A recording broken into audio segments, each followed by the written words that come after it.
तो गाइस मैं हूं अंकित और आप देख रहे हैं रेसलिंग फैंस नेटवर्क। शुरू करते हैं गाइस सबसे पहले एक मैसिव न्यूज़ से। एंड आप लोग सबसे पहले कमेंट करके बताओ कि क्या आप लोग Conor McGregor versus Roman Reigns इस साल के समर स्लैम के अंदर देखना चाहोगे। जल्दी से लिख के बताना गाइस, क्योंकि ये चीज़ आपको देखने को मिल सकती है। समर स्लैम के अंदर आ सकते हैं कॉनर मैकग्रेगर। ये बात किसी रिपोर्ट ने नहीं कही है भाई, कॉनर मैकग्रेगर ने खुद से कही है। बाद में ट्वीट उन्होंने डिलीट कर दिया। तो आपको बताता हूँ मैं क्या है। सुबह जब हमारे यहाँ सुबह था वहाँ पे रात होगी आई गेस।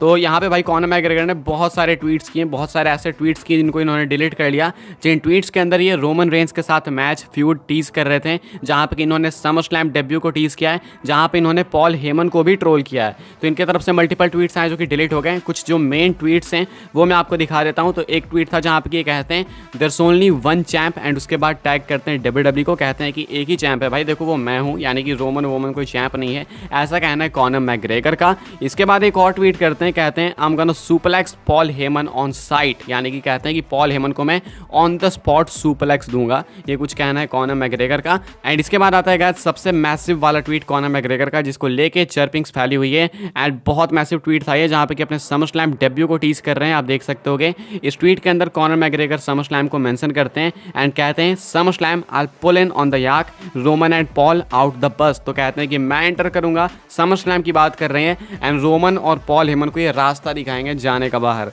तो ये कॉनर मैकग्रेगर ने ओपनली चीज़ें कही। उसके बाद इन्होंने सारे ट्वीट्स डिलीट कर दिए, सारे तो नहीं तो कुछ तो कर दिए, बस ये समर स्लैम वाला आपको मेन ट्वीट नहीं दिखेगा। तो ऐसे में गाइस कॉनर मैकग्रेगर ने ट्वीट डिलीट क्यों किया, लोगों का सवाल फिलहाल यही है। ऐसे में आपको क्या लगता है गाइस, कमेंट करके बताना। फिलहाल के हिसाब से लोगों को लग रहा है कि समर स्लैम में आएंगे कॉनर मैकग्रेगर इस मैच के लिए। आपके थॉट्स आप लोग कमेंट करके बता सकते हो। आगे बढ़ते हैं गाइस, बात करते हैं अगली स्टोरी की, जो कि ड्रू मैकिंटायर को लेके एक अनफॉर्चुनेट न्यूज़ को लेके। अभी रिसेंटली में हमने देखा कि रोमन रेंज को मनी इन द बैंक के लिए एडवर्टाइज कर दिया गया, जो कि एक बहुत अच्छी चीज़ है। लेकिन साथ ही साथ ड्रू मैकिंटायर को पुल आउट भी कर दिया गया इवेंट से। ड्रू मैकिंटायर अब जो है पार्टिसिपेट नहीं करेंगे मनी इन द बैंक के अंदर। करंट एडवर्टाइजिंग से पता चल रहा है डब्ल्यूडब्ल्यूई ने अपनी लिस्टिंग में से सुपरस्टार को जहाँ पे लिस्ट किया इन्होंने, वहाँ से हटा दिया है ड्रू मैकिंटायर को। अभी ड्रू मैकिंटायर का फ्यूचर क्या है यार, क्या नहीं है पता नहीं। मैकिंटायर ड्राफ्ट का पार्ट तो थे, लेकिन हु नोज़ कि मैकिंटायर अभी कब आएंगे, फिलहाल के हिसाब से किसी को नहीं पता है।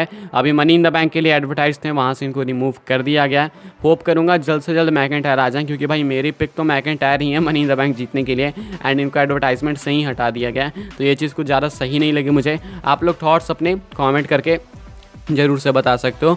आगे बढ़ते हैं गाइस, शार्लेट फ्लेयर की बात करते हैं। तो शार्लेट फ्लेयर की तरफ से जो है एक रिसेंटली में स्टेटमेंट निकल के सामने आई है। इन्होंने एक इंटरव्यू दिया है जहाँ पे कि वो कहती हैं कि उनके फ्यूचर प्लान्स क्या हैं, वो आगे करना क्या चाहती हैं। So according to Charlotte Flair, वो बनना चाहती हैं एक बहुत टॉप लेवल की मेन स्ट्रीम अट्रैक्शन, एक मेन स्ट्रीम नेम बनाना चाहती हैं वो, बिल्कुल the Rock, the great one and John Cena की तरह। तो डब्ल्यूडब्ल्यूई से जिस तरीके से इन लोगों ने जंप करके अपना करियर बनाया, हॉलीवुड के अंदर एक मेन स्ट्रीम नेम बनाया, उसी तरीके से शार्लेट फ्लेयर भी करना चाहती हैं। मुझे लगता है कि शार्लेट फ्लेयर ये चीज़ कर भी सकती हैं, वो उस चीज़ के लिए कैपेबल भी हैं, जहाँ तक मुझे लगता है। मैं श्योर नहीं हूँ उस चीज़ के लिए, लेकिन शार्लेट का एम यही है। तो मेरी तरफ से बेस्ट ऑफ लक है, अगर ये चीज़ होती है तो उनके लिए तो बेटर ही होगी। हालांकि डब्ल्यूडब्ल्यूई के अंदर अब मुझे नहीं लगता कि शार्लेट के पास वो हाइप है जो कि पहले हुआ करती थी। तो शायद ये भी एक रीज़न है कि शार्लेट फ्लेयर डब्ल्यूडब्ल्यूई के बाहर की सोच रही हैं। फिलहाल के हिसाब से मेन स्ट्रीम ज़्यादा होना चाहती हैं वो, रॉक और जॉन सीना की तरह ही। भाई आगे बढ़ते हैं गाइस, बात करते हैं अगली स्टोरी के बारे में। तो जेडी को जेडी ज्वाइन कर सकते हैं। जेडी यानी कि जजमेंट डे, और एक जेडी मैकडोना, अगर मैंने गलत नहीं प्रोनाउंस किया तो। जेडी मैकडोना जो कि रिसेंटली में ही ड्राफ्ट किए गए हैं स्मैकडाउन में या फिर रॉ में किए गए हैं, अगर मैं गलत नहीं हूँ तो। एक तो भाई इतने सारे सुपरस्टार्स ड्राफ्ट हुए हैं कि याद करना मुश्किल हो जा रहा है। तो रॉ के अंदर जेडी मैकडोना जो है गाइस ड्राफ्ट किए गए हैं। एंड अभी बूजर रेसलिंग की तरफ से रिपोर्ट निकल के सामने आई है, जहाँ पे कि बताया गया है JD for JD is being discussed heavily, not yet approved. यहाँ पे बताया गया है कि जजमेंट डे के अंदर जेडी मैकडोना जा सकते हैं। ये चीज़ डिस्कस करी गई है, अप्रूव नहीं हुई है, लेकिन ये चीज़ डिस्कशंस में है। तो मे बी आपको आने वाले टाइम के अंदर ये न्यूली ड्राफ्टेड सुपरस्टार जो कि रॉ में गए हैं NXT UK, NXT से आके, ये आपको देखने को मिल सकते हैं गाइस जजमेंट डे के अंदर जाते हुए। सो आप क्या इनको देखना चाहोगे, कमेंट करके बताना। मुझे लगता है जजमेंट डे सही है, अभी किसी नए मेंबर को ऐड करने की ज़रूरत नहीं है। मुझे लगता है इन्हें ऐसे ही रखना चाहिए, अलग से इनका करियर बनाए। लेकिन आप अपने थॉट्स कमेंट करके बता सकते हो। आगे बढ़ते हैं, सेथ रॉलिंस के फैंस के लिए एक न्यूज़ है, वो कवर कर लेते हैं।